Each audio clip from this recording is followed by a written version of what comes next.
মাদ্রাসার গেট বন্ধ থাকায় দেওয়াল টপকে এবং গেট টপকে ক্যাম্পাসের ভিতরে সার্বিক নিরাপত্তার দায়িত্বে থাকা সিকিউরিটি ইনচার্জদ্বয়কে আহত করে এবং মাদ্রাসার ক্যাম্পাসে প্রবেশ করে।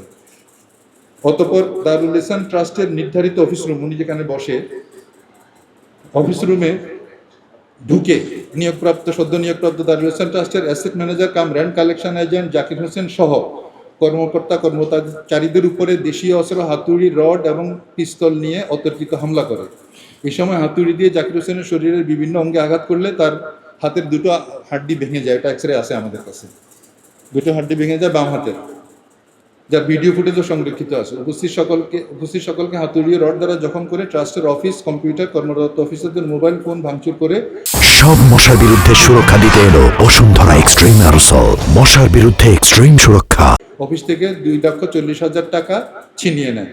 আক্রমণের ভিডিও ফুটেজ আশুলিয়া থানা তদন্ত অফিসার কামাল সাহেব এবং বাইপাইল আর্মি ক্যাম্পের লেফটেন্যান্ট রাফায়েল স্যারের কাছে প্রেরণ করা হয়েছে।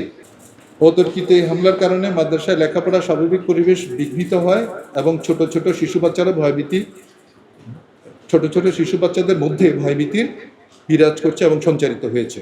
উপস্থিত লোকজন সাক্ষীগণ তাদেরকে অ্যাম্বুলেন্সে করে ধামরাই সরকারি হাসপাতালে জরুরি বিভাগে ভর্তি করেন এবং হাসপাতালে জরুরি বিভাগের ডাক্তারগণ প্রয়োজনীয় পরীক্ষা নিরীক্ষা করেন। পরীক্ষা নিরীক্ষার মধ্যে এক্সরে, ব্লাড টেস্ট আছে, আর তাদেরকে ব্যান্ডেজ করে দিয়েছে অলরেডি।